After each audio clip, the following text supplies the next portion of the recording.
صحابی ابن صحابی حضرت عبداللہ بن عمر رضی اللہ عنہ حدیث پاک کے راوی ہیں، فرماتے ہیں کہ ایک روز ہم پیارے آقا صلی اللہ علیہ وسلم کی خدمت میں حاضر تھے. آپ نے صحابہ کرام سے ایک سوال پوچھا.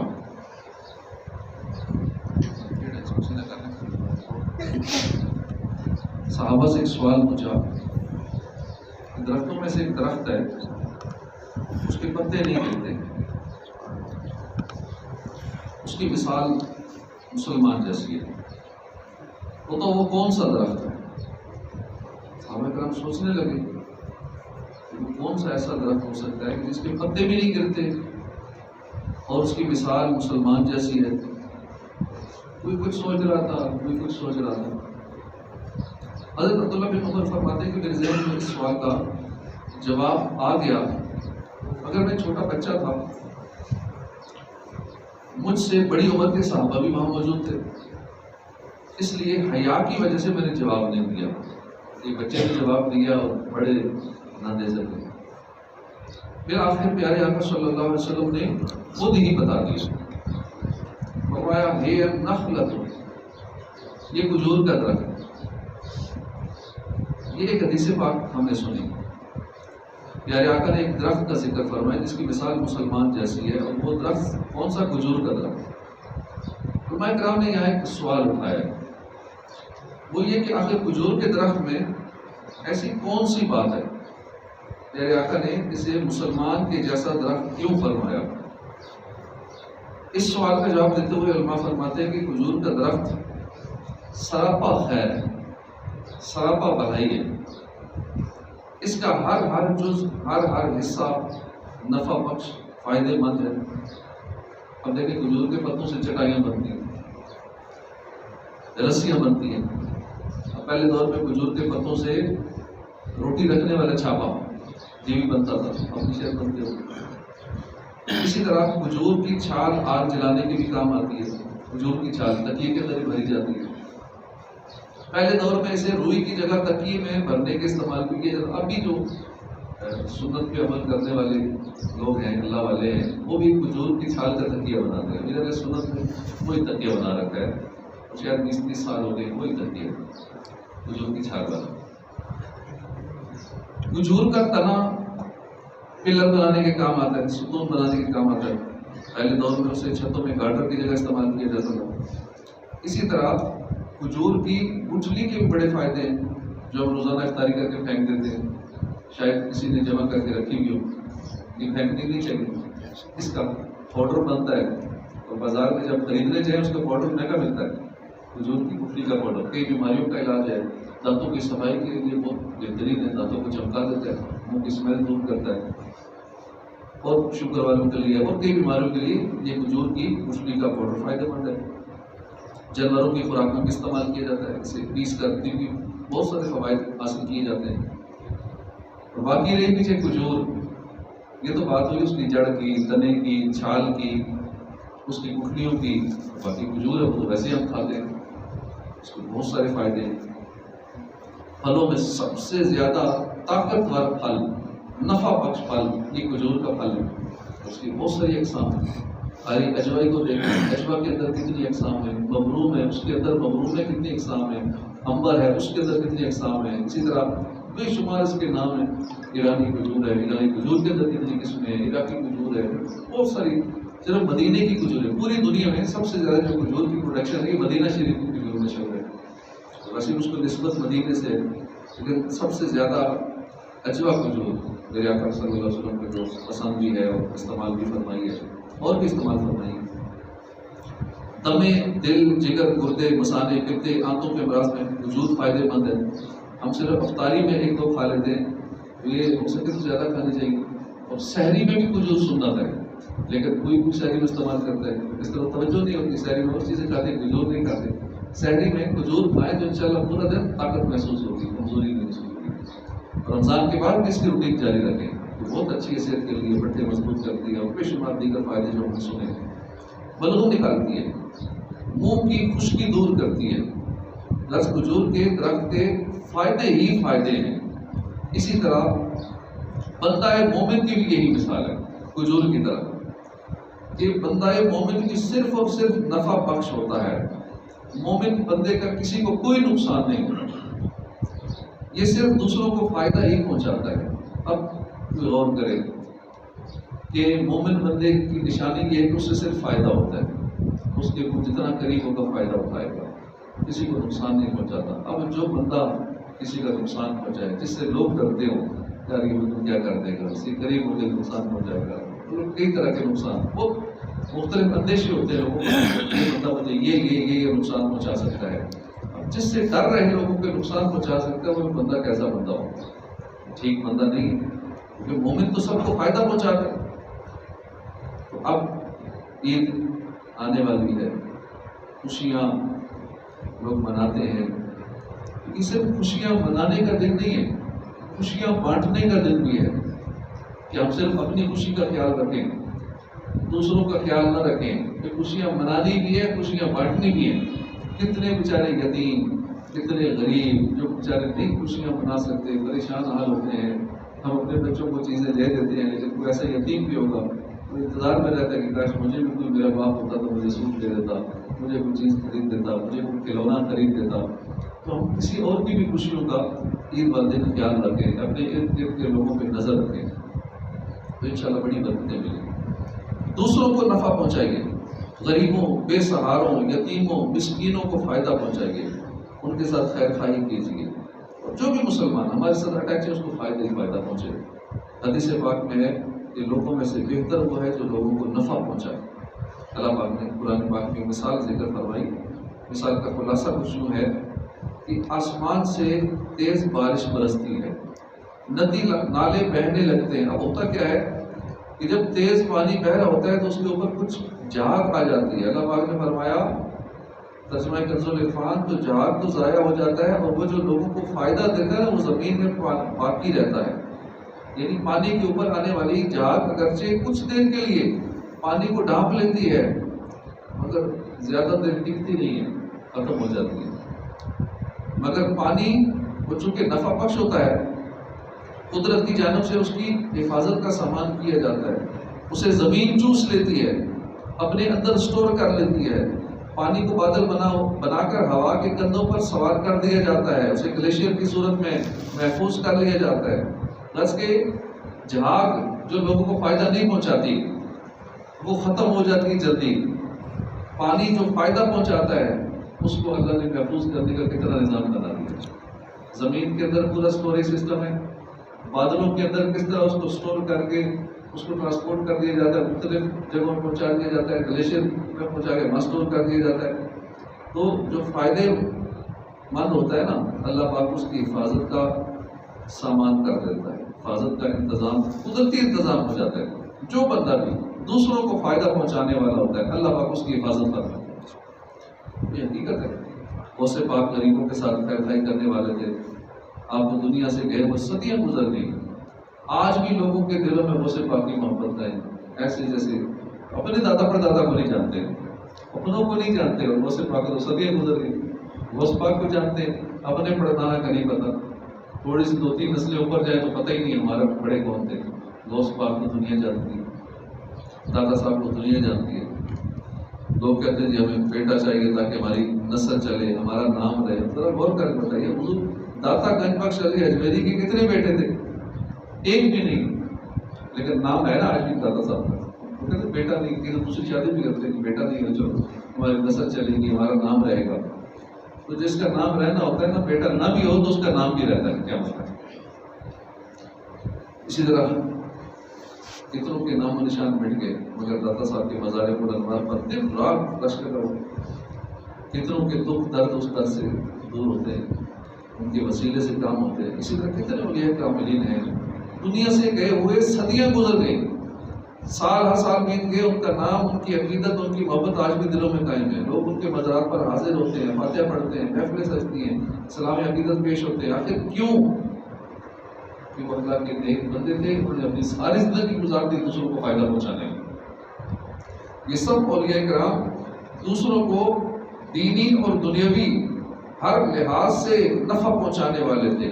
آپ جس بھی ولی اللہ کی سیرت پڑھ لیں ایک بات کامن ملے گی کہ اولیاء کرام غریبوں کی مدد کرنے والے تھے، مسکینوں یتیموں بے سہاروں کا سہارا بنا کرتے تھے، اپنی خواہشات نہیں بلکہ ضروریات تک قربان کر کے دوسروں کے دل خوش کیا کرتے تھے۔ اللہ نے ان کے نام، ان کی عقیدت، ان کی محبت رہتی دنیا تک محفوظ رکھنے کا انتظام کر دیا۔ ہم نے ان بلند رتبہ ہستیوں کو دیکھا بھی نہیں، ان کی صحبت بھی میں بیٹھے بھی نہیں ہم، لیکن پھر بھی ہمارے دلوں میں خواجہ صاحب کی محبت موجود ہے، ہمارے دلوں میں پیر پیر علی شاہ صاحب کی محبت موجود ہے، ہمارے دلوں میں اتنے اولیاء کرام ہیں، بابا فرید ہیں، دادا صاحب ہیں، غوث پاک کی محبت موجود ہے۔ قرآن پاک میں فرمایا گیا کہ جو لوگوں کو فائدہ دیتا ہے وہ زمین میں باقی رہتا ہے۔ اللہ پاک نے فرما دیا، قرآن کا اٹل فیصلہ ہے، جو لوگوں کو فائدہ پہنچاتا ہے وہ لوگوں کے دلوں میں قائم رہ جاتا ہے، لوگ صدیاں گزر جانے کے بعد بھی اس کو ہمیشہ یاد رکھتے ہیں۔ اس لیے ہم اپنی زندگی میں کچھ ایسا کر لیں کہ ہماری ذات سے فائدہ پہنچے کسی کو، ورنہ کیا ہوگا، جہاد کی طرف ختم ہو جائے، نام و نشان مٹ جائے گا، پیچھے سے کوئی دعا کرنے والا بھی نہیں ہوگا۔ یہ اللہ والے ہیں، یہ اولیاء کامل ہیں۔ کیسے عید مناتے ہیں، ایک مرتبہ عید کا دن تھا، صبح کے وقت لوگ نئے نئے کپڑے پہن خوشی خوشی نمازیں کے لیے جا رہے تھے، تو مشہور ولی اللہ خواجہ غریب نواز، چھوٹے سے بچے تھے اس وقت، آپ نے بھی نیا لباس پہنا، آپ عید کی طرف جا رہے، عید پڑھنے جا رہے تھے، راستے میں ایک دردناک منظر دیکھا، ایک بچہ کھڑا ہے، آنکھوں سے نابینا ہے، پرانے کپڑے پہنے، غم زدہ حال ہے، چہرے پہ غم ہے، اداسی ہے۔ پھر خواجہ صاحب تو پھر غریب نواز ہیں، اب بھی نوازتے ہیں، دنیا سے چلے گئے ہیں، اب بھی غریب نواز ہیں، تو اپنی زندگی میں بھی غریب نواز تھے، بچے تھے تو بھی غریب نواز تھے۔ خواجہ صاحب کا دل اداس ہو گیا، بچپن سے بڑے سخی رحم دل تھے، جب بچے کو عید والے دن اس حال میں دیکھا نا تو ننھا سا خواجہ صاحب کا ننھا سا دل بھر آیا۔ آپ نے بچے کا ہاتھ پکڑا، بچے کو اپنے گھر لے گئے، وہ قیمتی لباس جو آپ نے خود پہنا ہوا تھا وہ اتار کر اس غریب بچے کو پہنا دیا، خود پرانا لباس پہن لیا، عید پڑھنے چلے گئے۔ اسے کہتے ہیں حقیقت میں عید منانا۔ اللہ کرے ہم بھی باقی عید منائیں، خوشیاں منائیں اور ساتھ خوشیاں بانٹیں بھی، صرف اپنی خوشی کا خیال نہیں رکھنا ہوتا، اوروں کی خوشی کا بھی خیال رکھنا ہوتا ہے۔ اور میرا کام غریبوں کی حمایت کرنا، درد مندوں سے، ضعیفوں سے محبت کرنا، میرے اللہ برائی سے بچانا مجھ کو، نیک جو راہ ہو اس راہ پہ چلانا مجھ کو۔ عید کے دن خوشیاں بانٹیں، غریبوں کو بھی اپنے ساتھ خوشیوں میں شریک کریں، یہ بات ہمارے دین اسلام کو بہت پسند ہے۔ اسی حکمت کے تحت صدقہ فطر واجب قرار دیا گیا۔ صحابی ابن صحابی عبداللہ بن عباس فرماتے ہیں کہ غریبوں کے غمخوار مدنی سرکار صلی اللہ علیہ وسلم نے صدقہ فطر مقرر فرمایا تاکہ فضول اور بےہودہ کلام سے روزوں کی صفائی ہو اور اس ذریعے سے مسکینوں کی خوراک کا سامان بھی ہو جائے۔ اور اندازہ لگائے کہ ہمارے پیارے دین، ہماری شریعت، ہمارے پیارے آقا صلی اللہ علیہ وسلم کو غریبوں کا کتنا خیال ہے۔ لہٰذا ہمیں چاہیے کہ صدقہ فطر کو خوش دلی کے ساتھ ادا کریں۔ ایک لوگ بڑے پریشان دل کے ساتھ ادا کرتے ہیں، خوش ہو کے ادا کرنا چاہیے کہ چلو صدقہ فطر بھی واجب بھی ادا ہو رہا ہے، ہمارے ذریعے سے غریبوں کی مدد بھی ہو رہی ہے۔ اور تلاش کریں نا، بہت مل جاتے ہیں، خاص کر گاؤں دیہاتوں میں، یہاں بھی سفید پوش لوگ ہوتے ہیں، اچھے اچھے گھروں میں رہنے والے بھی سفید پوش ہیں، لیکن آگے پیچھے ہم دیکھیں کہ کئی ایسے ہوتے ہیں کہ جو کوئی عورت اس کا ہسبینڈ فوت ہو گیا، فوت ہونے کے بعد اب جو اس کے ہسبینڈ کے دیگر بھائی وغیرہ ہیں وہ کئی بڑے ظالم ہوتے ہیں، ساری زمین پہ قبضہ کر لیتے ہیں، اپنی بھابھی کے لیے یا یتیم بچوں کے لیے، بچوں کے لیے کچھ نہیں چھوڑتے، کیونکہ طاقت کا زور ہوتا ہے، یہ بیچاری کچھ نہیں کر پاتی۔ اس طرح کے کتنے کیسز موجود ہیں کہ وہ بیچاری جس کی زمین زبردستی نے قبضہ کر لی اس کے دیور وغیرہ نے، اور اس کے لیے ذریعہ معاش کچھ بھی نہیں ہے، وہی زمین ایک تھی وہ بھی نہیں ہے۔ تو اس طرح کی ہمارے معاشرے میں بہت ساری بیوائیں کہ جن کے پاس باقی نہیں، نہ سونا ہے، نہ وہ چاندی ہے، صاحب نصاب بھی نہیں ہے، سورس آف انکم بھی نہیں ہے، اور غربت میں اور بچے بھی یتیمی میں، واقعی یتیمی میں گزار رہے ہیں۔ تو ذرا اپنے ارد گرد نظر دوڑائیں گے تو سب سے پہلے زکوٰۃ ایسوں کو دیں، فطرہ سب سے پہلے ایسوں کو دیں جو ہمارے، خاص کر پہلے تو رشتہ داروں میں دیکھیں کہ اپنے رشتہ داروں میں تو کوئی ایسا نہیں ہے کہ جس کی یہ کنڈیشن ہے کہ مالی حالات بہت خراب ہیں، اس کے بعد اپنے ارد گرد معاشرے میں، گاؤں میں، محلے میں، علاقے میں ان کو دیں۔ اب دیکھیں کوئی نہیں مل رہا، ٹھیک ہے دینی کاموں کے لیے دینی تنظیموں کو دیں، مساجد وغیرہ میں دیں، دیگر جگہوں پہ دیں، لیکن پہلے اپنوں کو دیں، بعد میں مسجدوں میں، دینی کاموں میں، باقی معاملات میں پھر اس میں دیں۔ حضرت ذوالنون مصری، عید ہم بھی مناتے ہیں، عید اللہ والے بھی مناتے ہیں۔ ذوالنون مصری نے 10 سال تک کوئی لذیذ کھانا نہیں کھایا، نفس چاہتا رہا، آپ مخالفت کرتے رہے نفس کی۔ ایک بار عید مبارک کی مقدس رات کو دل نے مشورہ دیا کہ کل اگر عید کے روز کوئی لذیذ کھانا کھا لیا جائے تو کیا ہے، سارے لوگ کھا رہے ہیں۔ اس مشورے پر آپ نے دل کو آزمائش میں مبتلا کرنے کا عرض فرمایا کہ میں اولا 2 رکعت نفل میں پورا قرآن ختم کروں گا، اے میرے دل اگر تو اس بات میں میرے ساتھ دے تو پھر میں کل تیری خواہش پوری کر دوں گا، تجھے کھانا کھلا دوں گا لذیذ، تجھے کھانا مل جائے گا۔